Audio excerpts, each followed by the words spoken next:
the selfie generation, digital natives, Generation Like, even Generation Me. There has been a lot of labels thrown out to recognize the young people of today, most of them due to their deep connection to technology.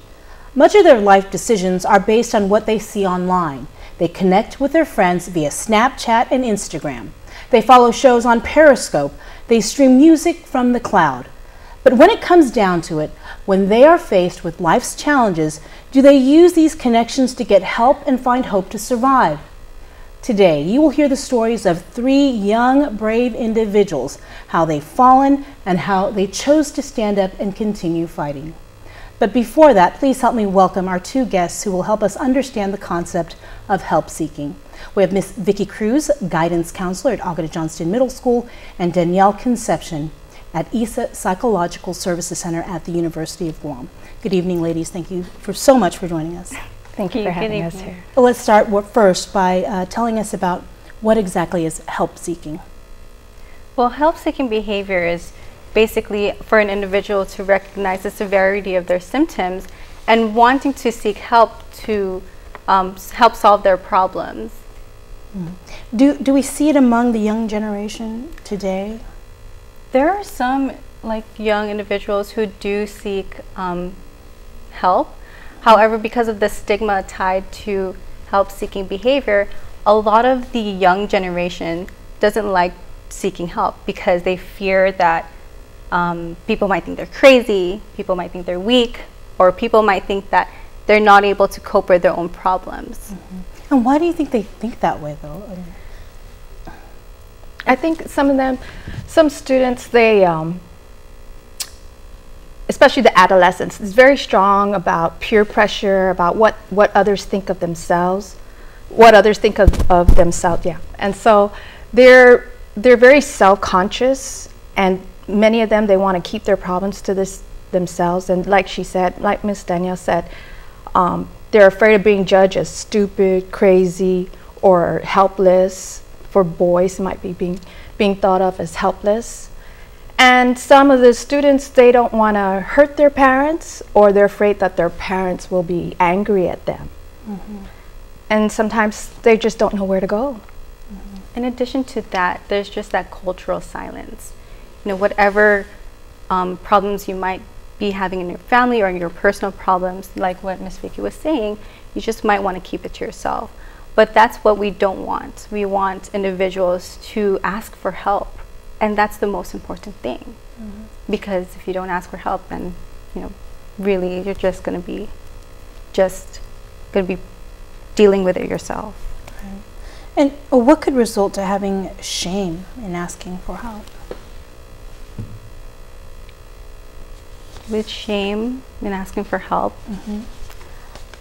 like we mentioned earlier, students, young adolescents basically bottle it all up.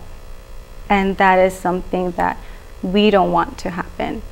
Because if you're ashamed to ask for help, then they might, students or young adolescents might go through another means to kind of express themselves. They might get angry. They might just want to hurt themselves, or they might lash out at other people, or even withdraw from society.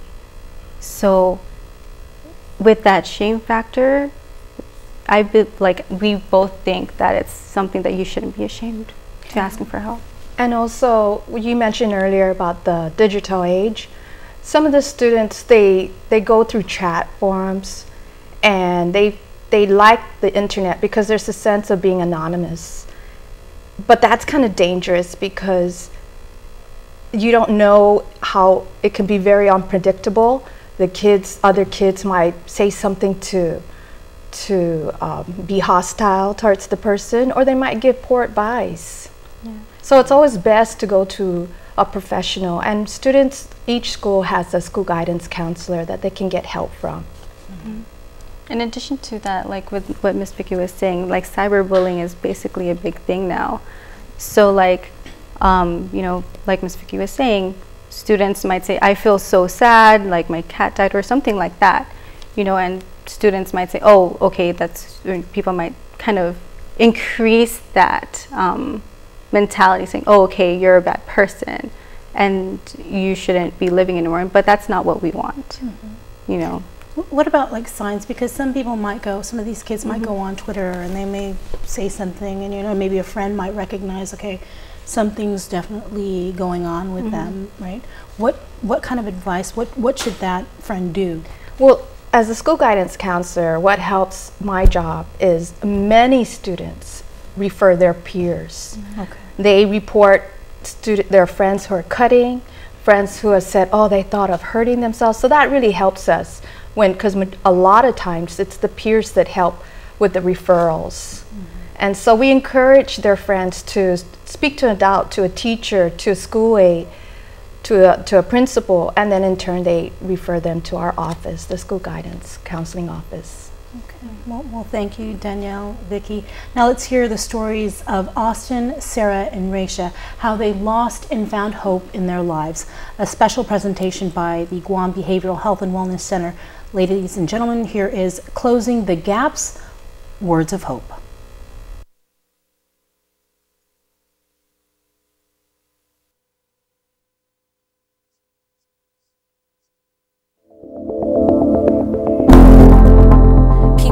Have something in the back of their head, this wise voice that tells them, wait a second, maybe there might be another way to think about this. Maybe if I ask someone or I talk to someone about how I'm feeling, maybe there might be another way or another solution. I think when you choose a different path from suicide, it means you're the better, bigger person. Trust me, when you choose life, you win. You'll always beat the monster that you're fighting when you choose life.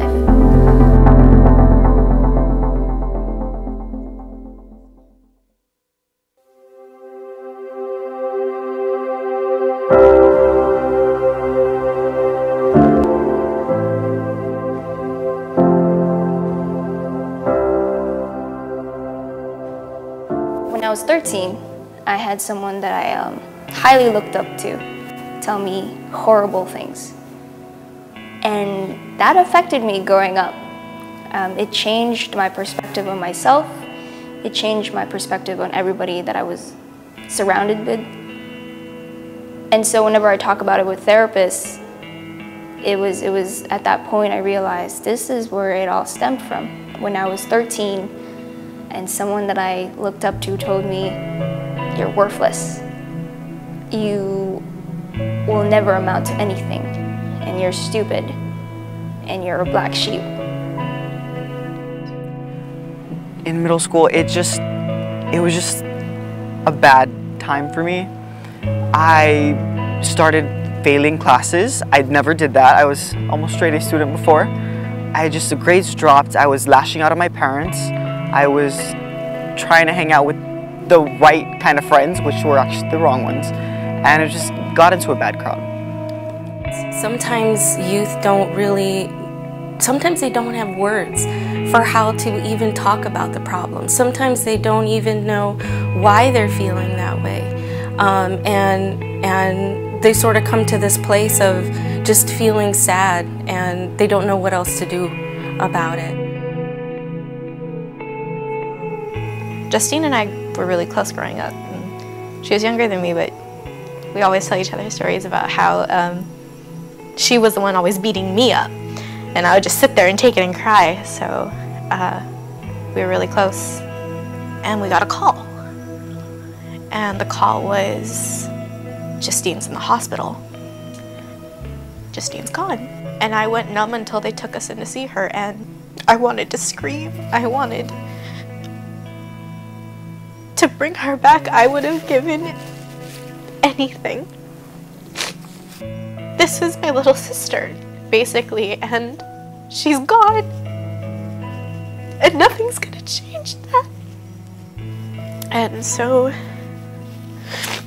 after losing her, I fell into a really deep depression. I think for the clients that I see, they come in with a lot of pain and suffering.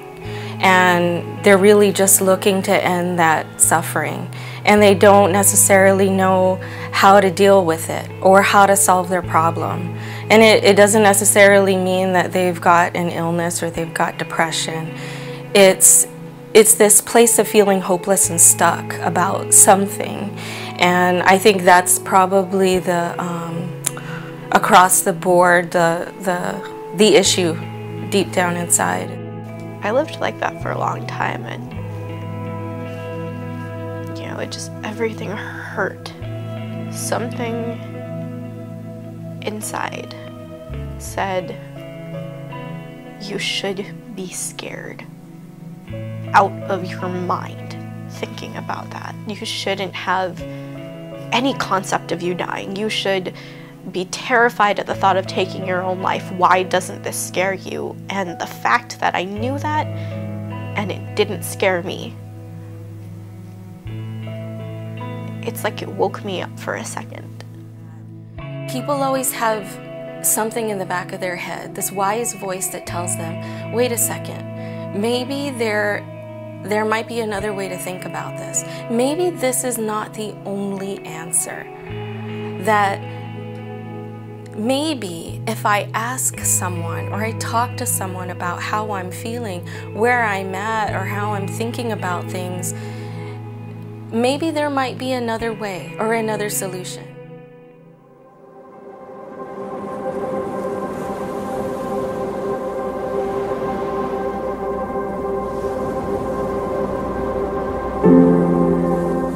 Art has always been my escape. It was either writing that got me through it, or photography, which is my job now. Going out and taking photos of people always makes me forget the things that I'm thinking about. It helps me forget the depression that I'm living with. You know, it helps me escape. And I've been so much happier just focusing on what I'm passionate about. With Stray, it was more of, I guess, an autobiography. I was thinking of what to write about for the UOGF Film Festival. You know, why don't I write something that I know personally, something I want to showcase? And a film festival, to me, means that you're showcasing something you want to talk about.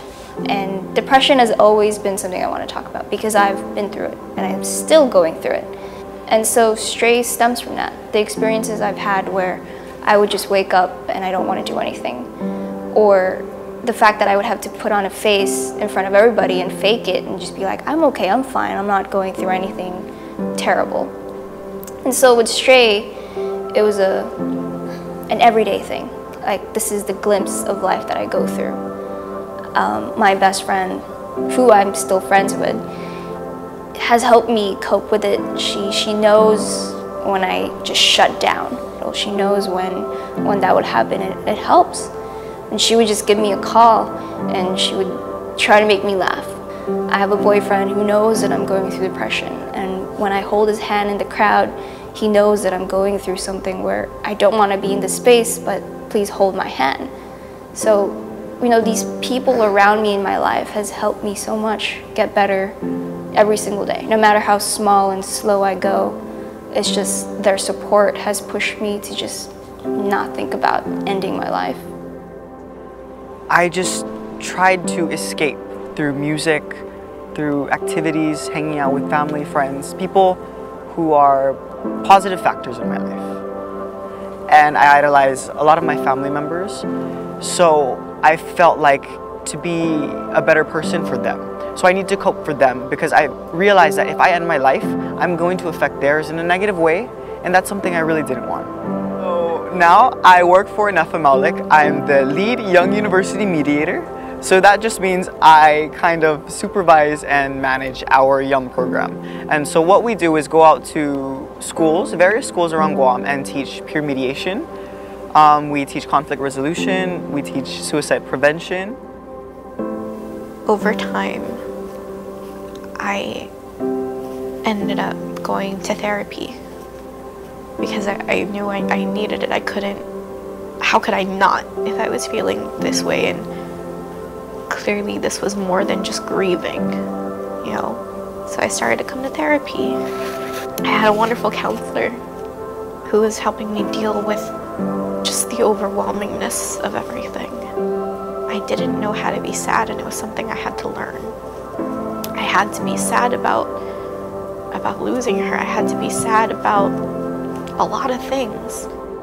Youth really want to share what they're going through. They really want to feel like other people care about them, that they're loved, that they're accepted, and that they get approval from their caregivers, from their parents, from their teachers, you know. And so given that they hold this